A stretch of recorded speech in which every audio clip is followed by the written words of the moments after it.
The world's largest pumping station on the West Bank fires up during tropical events. It's part of the $15 billion system that the Army Corps of Engineers built following Katrina to provide 100-year storm protection or to guard against a storm with a 1% chance of striking in any given year.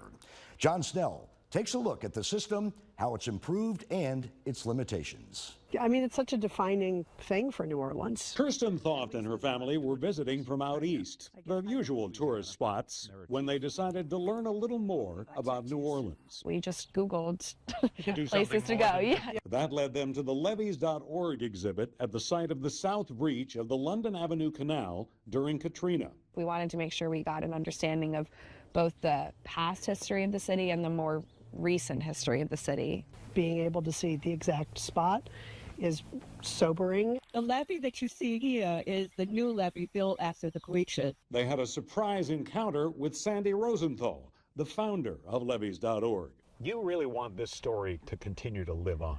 I want people to be talking about this 100 years from now. As much as anyone, Rosenthal has made it her mission to keep alive the full story of the levees in Katrina. About the same number of people died as during 9/11 or the Titanic. This is every bit as big a event in our nation's history, in our world's history. That includes ensuring people see Katrina as not simply a natural disaster.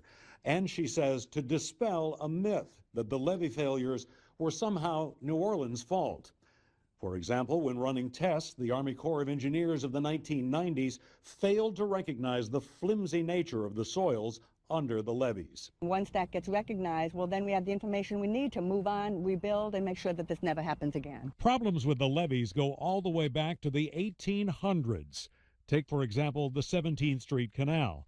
The first levees built there were barely speed bumps, small mounds using whatever material was handy, not the hard clay the Corps used when it eventually raised those levees. So they put reasonable material on top of whatever was there from the late 1800s and built what looked like a levee. Civil engineer H.J. Bosworth explains the levees could not withstand the enormous pressure Katrina's surge exerted on them, and sheet pilings driven into the earth turned out to be too short. When the water came up, the water went through the unsuitable material, which was deep beneath the earth, put pressure against the canal or the levee, and the levee slid towards people's houses and broke into pieces. The levees that failed were constructed with an eye wall, steel-reinforced concrete panels shaped like an eye atop the levees. The Army Corps replaced many of them with upside-down T-shaped walls. The T-walls, sturdier, reinforced concrete structures, are supported by a sheet pile driven farther into the earth, and foundation piles driven at an angle for extra support. Other levees failed after they were overtopped. Pressures scoured away earth and compromised the flood wall.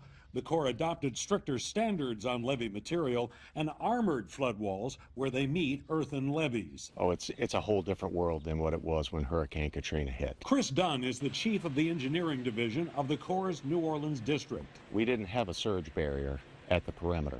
Surge was able to penetrate deep into the city. The Corps designed the new system based on 150 different possible storms, both historical and conceived, including 150 miles of improved levees, flood walls, gates, and pump stations that, in military terms, take the front lines of the battle against surge farther from the populated areas.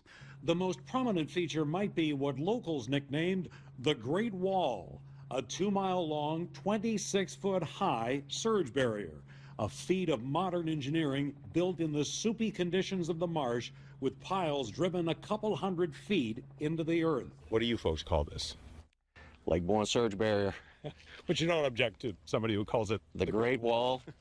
Absolutely not. During Katrina, the intersection of the Intracoastal Waterway and the Mississippi River Gulf outlet acted like a giant V that funneled surge into New Orleans East and St. Bernard. Today, 3 sets of floodgates close, including these giant sector gates shown in time-lapse video designed to stop the surge. If a carbon copy of Katrina, same duration, the same intensity, same size, Everything about it was the same. Happened today. And what would happen to New Orleans? We would test the system. In all likelihood, I would bet that nothing terrible would happen. The West Bank got a shiny new system, including the world's largest drainage pumping station. The West Closure Complex can push 19,000 cubic feet of water per second, enough to fill an Olympic-sized pool every 4 seconds. At the lakefront, floodgates close during a tropical event. Giant pumps fire up to drain the city, meaning the surge never gets to those outfall canal levees compromised in Katrina. They take all those miles of flood wall out of your front line of defense. Those who know the system best say maintaining this level of protection will require diligence. The Corps points out this is no guarantee against flooding. The system is designed to be overtopped. Mother Nature bats last. There is always a bigger storm. Storms are getting stronger. They're forming faster. We don't have time to get people out. We don't have time for evacuations. So I am concerned about the future. Sandy Rosenthal notes there is no bringing back those who were lost in Katrina or the lives forever changed. I mean, it was a catastrophe. However, we do have a good new system, but we should have had this system 20 years ago. This system came at a huge cost, 1,400 lives.